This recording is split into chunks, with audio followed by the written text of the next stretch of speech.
ನಮಸ್ಕಾರ ಸ್ನೇಹಿತರೆ, ಇವತ್ತಿನ ಈ ವಿಡಿಯೋದಲ್ಲಿ ನಮ್ಮ ರೈತರಿಗೆ ಮೋದಿ ಸರ್ಕಾರದಿಂದ ಬಂಪರ್ ಕೊಡುಗೆ, ಒಳ್ಳೆಯ ಸಿಹಿ ಸುದ್ದಿ ಅಂತಲೇ ಹೇಳಬಹುದು. ಹಾಗಾದರೆ ಮೋದಿ ಸರ್ಕಾರದಿಂದ ನಮ್ಮ ರೈತರಿಗೆ ಸಿಗ್ತಿರ್ತಕ್ಕಂಥ ಹೊಸ ಗುಡ್ ನ್ಯೂಸ್ ಏನು? ಇವತ್ತಿನ ವಿಡಿಯೋದಲ್ಲಿ ಎಲ್ಲವನ್ನ ಕಂಪ್ಲೀಟ್ ಆಗಿ ತಿಳಿಸ್ಕೊಡ್ತಾ ಹೋಗ್ತೀನಿ. ಅದಕ್ಕಿಂತ ಮೊದಲು ನೀವಿನ್ನ ನಮ್ಮ ಚಾನಲನ್ನು ಸಬ್ಸ್ಕ್ರೈಬ್ ಮಾಡಿಲ್ಲ ಅಂದರೆ ನಮ್ಮ ಚಾನಲನ್ನು ಸಬ್ಸ್ಕ್ರೈಬ್ ಮಾಡ್ಕೊಳ್ಳಿ. ಪಕ್ಕದಲ್ಲಿ ಬರ್ತಕ್ಕಂಥ ಬೆಲ್ ಐಕಾನ್ ಮೇಲೆ ಮರೀದೆ ಕ್ಲಿಕ್ ಮಾಡಿಕೊಂಡ್ರೆ ನಾನು ಹಾಕ್ತಕ್ಕಂಥ ಎಲ್ಲ ವಿಡಿಯೋದ ಅಪ್ಡೇಟ್ಸ್ ನಿಮ್ಮ ಮೊಬೈಲನ್ನು ತಲುಪುತ್ತೆ.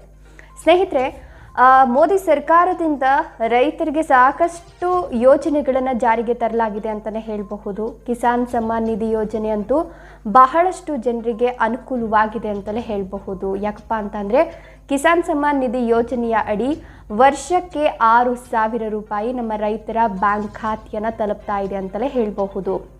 ಹೌದು, ವರ್ಷಕ್ಕೆ 3 ಕಂತು ಅಂದರೆ 4 ತಿಂಗಳಿಗೆ ಒಮ್ಮೆ 2,000 ಹಣವನ್ನು ಇದೀಗ ಕೇಂದ್ರ ಸರ್ಕಾರ ಹಾಕ್ತಾ ಹೋಗ್ತಾ ಇದೆ. ಈಗ ಆ ಕಂತನ್ನು ಹೆಚ್ಚು ಮಾಡುವ ಆಲೋಚನೆಯಲ್ಲಿ ಕೇಂದ್ರ ಸರ್ಕಾರ ಇದೆ ಅಂತ ಹೇಳಲಾಗ್ತಾ ಇದೆ. ಹೌದು, ಕೇಂದ್ರ ಸರ್ಕಾರ ಇದೀಗ 2024ರ ಬಜೆಟನ್ನು ಮಂಡನೆ ಮಾಡಲಿದೆ. ಅಂದರೆ ಫೆಬ್ರವರಿ ತಿಂಗಳಲ್ಲಿ ಈ ಒಂದು ಬಜೆಟನ್ನು ಮಂಡನೆ ಮಾಡುತ್ತೆ. ಆ ಸಂದರ್ಭದಲ್ಲಿ ನಮ್ಮ ರೈತ ಮಿತ್ರರು ಏನಿದ್ದಾರೆ, ನಮ್ಮ ರೈತ ಬಾಂಧವರು ಏನಿದ್ದಾರೆ, ಅವರಿಗೆ ಒಂದು ರೀತಿಯ ಸಿಹಿ ಸುದ್ದಿಯನ್ನು ಕೊಡಲಿಕ್ಕೆ ಕೇಂದ್ರ ಸರ್ಕಾರ ಎಲ್ಲ ಸಿದ್ಧತೆಯನ್ನು ಮಾಡಿಕೊಂಡಿದೆ ಅಂತ ಹೇಳಲಾಗ್ತಾ ಇದೆ.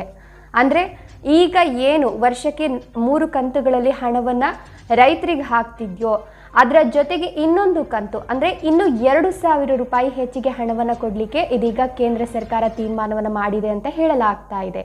ಹೌದು, ಸಚಿವೆ ನಿರ್ಮಲಾ ಸೀತಾರಾಮನ್ ಅವರು ಏನು ಬಜೆಟನ್ನು ಮಂಡನೆ ಮಾಡ್ತಾರಲ್ಲ ಅವತ್ತು ಕೂಡ ಈ ಒಂದು ಪ್ರಸ್ತಾಪ ಕೇಳಿ ಬರುತ್ತೆ ಅಂತ ಒಂದಷ್ಟು ಮಾತುಕತೆಗಳು ಆಗ್ತಾ ಇದೆಯಂತೆ. ಇದ್ರ ಬಗ್ಗೆ ಒಂದಷ್ಟು ವಿಚಾರಗಳು ಬರ್ತಾ ಇದೆ. ಸೊ ಇನ್ನು ರೈತರಿಗೆ ಈಗಾಗಲೇ ನಮ್ಮ ರೈತರ ಖಾತೆಗಳಿಗೆ 15 ಕಂತುಗಳ ಹಣವನ್ನು ಕೇಂದ್ರ ಸರ್ಕಾರ ಜಮೆ ಮಾಡಿದೆ. ಅಂದರೆ 2,000 ರೂಪಾಯಿ ಅಂತೆ 15 ಕಂತು, ಟೋಟಲ್ 30,000 ರೂಪಾಯಿ ಎಲ್ಲ ರೈತರ ಬ್ಯಾಂಕ್ ಖಾತೆಗೆ, ಅಂದರೆ ಕಿಸಾನ್ ಸಮ್ಮಾನ್ ನಿಧಿ ಯೋಜನೆ ಅಡಿಯಲ್ಲಿ ಯಾವ ರೈತರು ನೋಂದಣಿಯನ್ನು ಮಾಡ್ಕೊಂಡಿದ್ದಾರೋ ಅವ್ರಿಗೆ ಈಗಾಗಲೇ 30,000 ಅವ್ರ ಕೈ ಸೇರಿದೆ. ಇನ್ನುಳಿದಂತೆ ಇನ್ನೊಂದು ಕಂತಿನ ಹಣ ಏನು ಬರಲಿದೆ, ಆ ಕಂತಿನ ಹಣ ನೆಕ್ಸ್ಟ್ ತಿಂಗಳು ಬರೋದಿದ್ರೆ ಅದು 2,000 ರೂಪಾಯಿ ಎಕ್ಸ್ಟ್ರಾ ಬರುತ್ತೆ ಅಂತ ಹೇಳ್ತಾ ಇದ್ದಾರೆ. ಅಂದರೆ ಈಗ ವರ್ಷಕ್ಕೆ 3 ಬಾರಿ ಏನು ಅಮೌಂಟನ್ನು ಕೊಡ್ತಿದ್ರು, ಈಗ ವರ್ಷಕ್ಕೆ 4 ಬಾರಿ ಅಮೌಂಟ್ ಕೊಡ್ತಾರೆ. ಅಂದರೆ 2,000 ರೂಪಾಯಿ ಎಕ್ಸ್ಟ್ರಾ ಮಾಡಬೇಕು ಅಂತ ತೀರ್ಮಾನ ಮಾಡ್ಕೊಂಡಿದ್ದಾರಂತೆ. ಸೊ ಈ ಬಜೆಟ್ ಮಂಡನೆ ವೇಳೆ ಈ ಒಂದು ವಿಷಯ ಕೂಡ ಮಂಡನೆ ಆಗುತ್ತೆ. ಅಲ್ಲಿಂದ ಈಚೆಗೆ ವರ್ಷಕ್ಕೆ 4 ಬಾರಿ ರೈತರು ಹಣವನ್ನು ಪಡೆದುಕೊಳ್ಬಹುದು. ಅಂದರೆ ವರ್ಷಕ್ಕೆ 6,000 ರೂಪಾಯಿ ಪಡಿತಿದ್ರು, ಇನ್ನು ಮುಂದೆ ವರ್ಷಕ್ಕೆ 8,000 ರೂಪಾಯಿನ ಪಡಿಬಹುದು. ಸೊ ಮುಂದೆ ಲೋಕಸಭಾ ಎಲೆಕ್ಷನ್ ಇರೋದ್ರಿಂದ ಈ ರೀತಿಯ ಒಂದಷ್ಟು ಬೆಳವಣಿಗೆಗಳು ಆಗ್ತಾ ಇದೆ, ಆಗುತ್ತೆ. ರೈತರ ಖಾತೆಗೆ ಇನ್ನು 2,000 ರೂಪಾಯಿ ಎಕ್ಸ್ಟ್ರಾ ಬರುತ್ತೆ ಅಂತ ಕೂಡ ಹೇಳ್ತಾ ಇದ್ದಾರೆ. ಅಂದರೆ ಇದೆಲ್ಲ ಆಗುತ್ತಾ ಇಲ್ವಾ ಅನ್ನೋದು ನೆಕ್ಸ್ಟ್ ಇನ್ನು 2 ತಿಂಗಳು ಕಾದು ನೋಡಿದ್ರೆ, ಅಂದರೆ ಫೆಬ್ರವರಿನಲ್ಲಿ ಬಜೆಟ್ ಮಂಡನೆ ಮಾಡ್ತಾರೆ. ಆ ಬಜೆಟಲ್ಲಿ ಇದನ್ನು ಕೂಡ ಆ್ಯಡ್ ಮಾಡಿ ಘೋಷಣೆ ಮಾಡ್ತಾರೆ ಅನ್ನುವಂತಹ ಕೆಲವೊಂದಷ್ಟು ಅಪ್ಡೇಟ್ಸ್ ಬಲ್ಲ ಮೂಲಗಳಿಂದ ಸಿಗ್ತಾ ಇದೆ. ಸೊ ಈ ವಿಷಯವನ್ನು ನಿಮ್ಗೆ ತಿಳಿಸ್ಬೇಕಾಗಿತ್ತು, ಅದಕ್ಕೋಸ್ಕರ ವಿಡಿಯೋ ಮಾಡಿದೆ. ಯಾರಾದರೂ ರೈತರು ಇದ್ದು ಇನ್ನೂ ಕೂಡ ಕಿಸಾನ್ ಸಮ್ಮಾನ್ ನಿಧಿ ಯೋಜನೆಗೆ ನೋಂದಣಿಯನ್ನು ಮಾಡ್ಕೊಂಡಿಲ್ಲ ಅಂದರೆ ನೋಂದಾಯಿಸ್ಕೊಂಡಿಲ್ಲ ಅಂತ ಹೇಳಿದ್ರೆ ಈಗಲೂ ಕೂಡ ನೀವು ನೋಂದಾಯಿಸ್ಕೊಳ್ಬಹುದು.